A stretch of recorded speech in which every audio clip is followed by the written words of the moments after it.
Succédant aux 308 et 348 dans la grande lignée des Ferrari à moteur V8, la 355 F1 est un chef-d'œuvre d'esthétisme, avec ses lignes spectaculaires mais sans excentricité, signée Pininfarina. De son V8 3,5 litres exceptionnellement évolué sur le plan technique, avec culasse double arbre et 5 soupapes par cylindre, elle tire 379 chevaux, soit une puissance impressionnante pour une voiture qui ne pèse que 1350 kg. C'est de la position centrale arrière du moteur que cette Ferrari tire son extraordinaire équilibre et sa répartition parfaite des masses. Avec un comportement superbe de neutralité, elle excelle dans le difficile exercice du slalom, tandis que l'aérodynamisme soigné du dessous de caisse joue un rôle important dans sa stabilité à haute vitesse. Mais c'est le système électro-hydraulique de sa transmission qui fait toute la spécificité de la 355 F1.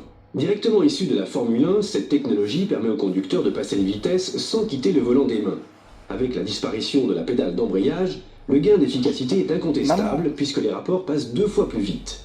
Et les performances en ligne droite n'ont rien à envier à la maniabilité. Ainsi, le pur sang de Maranello couvre-t-il le 0 à 100 en 4 secondes 6 seulement, pour finir sa course à 295 km/h. Le freinage ABS est alors exemplaire pour tempérer les élans de la voiture. Bien qu'offerte à un prix plancher dans la gamme du légendaire constructeur italien, la 355 F1 est tout le contraire d'une Ferrari au rabais. Si Chevrolet s'est penché sur le passé de la Corvette pour en développer le nouveau modèle, la marque s'est aussi appuyée sur les technologies les plus récentes pour en faire le meilleur de tous. C'est ainsi que la Corvette 5e génération utilise toujours une carrosserie en fibre de verre renforcée. Elle est 4 fois plus rigide que sa devancière dont la conception remonte à 1984. À l'arrêt, elle nargue déjà ses rivales avec des formes galbées qui n'ont pas renoncé à l'indispensable air de famille, sans lequel elle n'aurait jamais été acceptée des inconditionnels de l'américaine sportive de référence. Principal artisan de son chrono de 4 secondes 8 au 0 à 100, son nouveau moteur V8 tout alu de 5 litres 7 développe la bagatelle de 349 chevaux. Grâce à la boîte de vitesse manuelle 6 rapports, sa vitesse maximale dépasse les 280 km/h. La suspension active à roues indépendantes lui confère une excellente tenue de route, tandis que les freins ABS à disque ventilé permettent de garder le contrôle en toutes circonstances. La liste de ces équipements haut de gamme est longue, avec en particulier des pneumatiques capables de rouler à plat pendant 300 km et dont on peut surveiller la pression au tableau de bord. De tout temps, la Corvette a offert l'exotisme à un prix accessible. Facturée à peine plus cher que sa devancière, la nouvelle venue ne fait pas exception.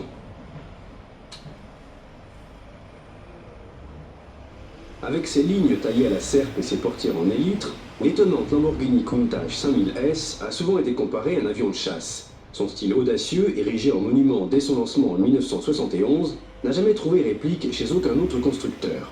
Même dans ses premières versions, la voiture abat le 0 à 100 km/h en moins de 5 secondes, et les 315 km/h sont atteints sans peine à bord de cet exceptionnel supercar à carrosserie aluminium. En 1988, Lamborghini décida de fêter ses 25 ans d'existence en proposant une série limitée dont certains exemplaires reçurent un moteur évolué à culasse 48 soupapes. Continuant aujourd'hui encore à faire tourner les têtes et battre les cœurs, la Countach offre des performances en vitesse et en tenue de route dont peu de ses rivales peuvent se targuer. Même l'élégante et racée Diablo, issue du même constructeur, semble brider en comparaison. Alors que les GT d'exception naissent et disparaissent au gré des modes, la Countach restera à jamais unique.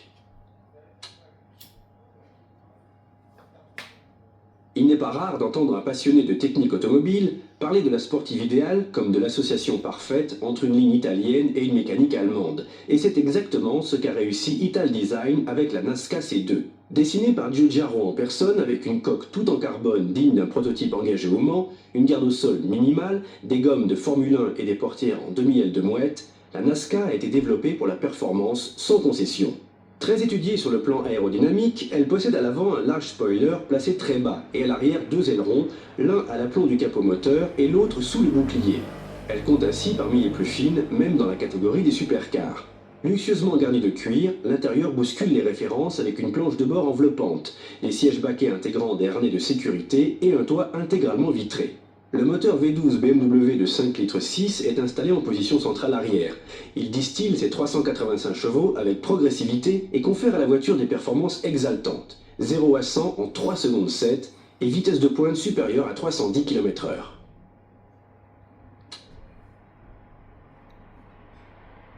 Les nouveautés Ferrari créent toujours la surprise, et le lancement de la 550 Maranello ne fait pas exception à la règle. Ce coupé biplace porte le nom de la célèbre ville proche de Modène où sont développées et fabriquées toutes les Ferrari. Marchant sur les traces du coupé 2+2 456 GT, son moteur est à l'avant, une implantation que l'on pensait abandonner par Ferrari depuis la légendaire Daytona. Sous son capot lisse et plongeant, la 550 Maranello cache un véritable trésor. Un superbe V12 de 491 chevaux qui la propulse à 100 km/h en tout juste 4 secondes 4. Puis, dès que l'horizon se dégage, elle s'élance pour atteindre la vitesse de 320 km/h. L'intérieur luxueux en cuir accueille une instrumentation rétroéclairée et arbore comme il se doit la grille de sélection et le levier de vitesse en aluminium qui commande une boîte manuelle 6 rapports. Avec son moteur à l'avant et son style qui n'est pas sans rappeler certaines légendes, comme la 250 GTO par exemple, la 550 Maranello semble marquer un changement de cap chez Ferrari, dont la gamme actuelle compte parmi les plus élégantes jamais proposées. Il suffit pour s'en convaincre de consulter la liste d'attente pour chacun de ces nouveaux modèles.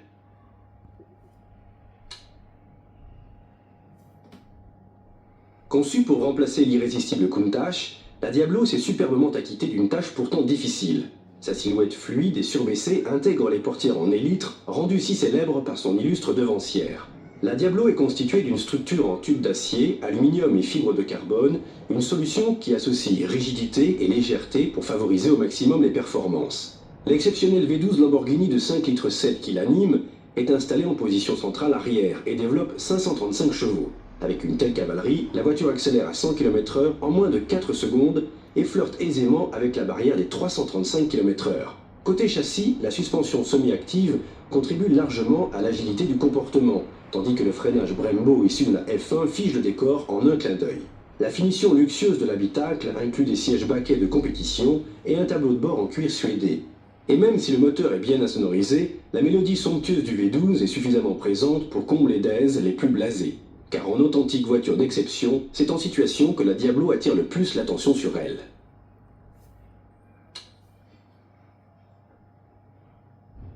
S'il peut arriver que les voitures de course sacrifient la beauté à l'efficacité, ce n'est pas le cas de l'XJR15, étudié par Jaguar Sport, la filiale performance de Jaguar. Extrapolé d'un concept car développé par Tom Walkinshaw Racing, le partenaire de Jaguar en compétition, et destiné à évaluer les matériaux composites modernes dans un prototype de haute performance, elle reste en effet l'une des voitures les plus sculpturales jamais dessinées. Fabriquée en série limitée pour la compétition, elle était bâtie autour du fameux V12 Jaguar de 6 litres poussé à 476 chevaux avec injection électronique. Le moteur est couplé à une boîte manuelle 6 rapports. Le châssis et la carrosserie en fibre de carbone et en Kevlar, ainsi que toutes les autres pièces, ont été fabriquées en Angleterre par TWR, le partenaire avec lequel Jaguar a remporté les 24 heures du Mans en 88 et 90. Véritable bête de course, l'XJR15 était destiné à une formule monotype baptisée Jaguar International Challenge Series, organisée en 91 sur 3 des circuits les plus célèbres au monde. En configuration course, la vitesse maximale atteignait les 306 km/h et les accélérations étaient tout simplement diaboliques. Elle fut fabriquée en 50 exemplaires seulement, ce qui en fait une perle rare dans l'histoire de la course automobile.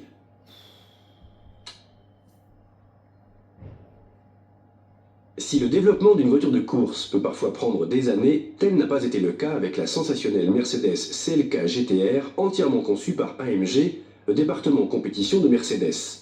En effet, 128 jours exactement ont séparé le feu vert initial de Mercedes des essais sur piste.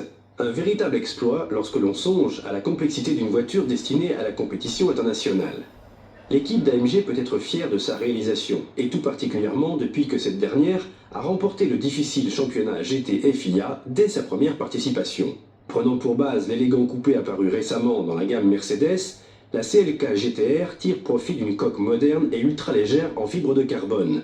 Sa motorisation est assurée par le V12 6 litres qui officie habituellement sous le capot des luxueuses berlines classe S, mais préparé pour délivrer la puissance phénoménale de 607 chevaux.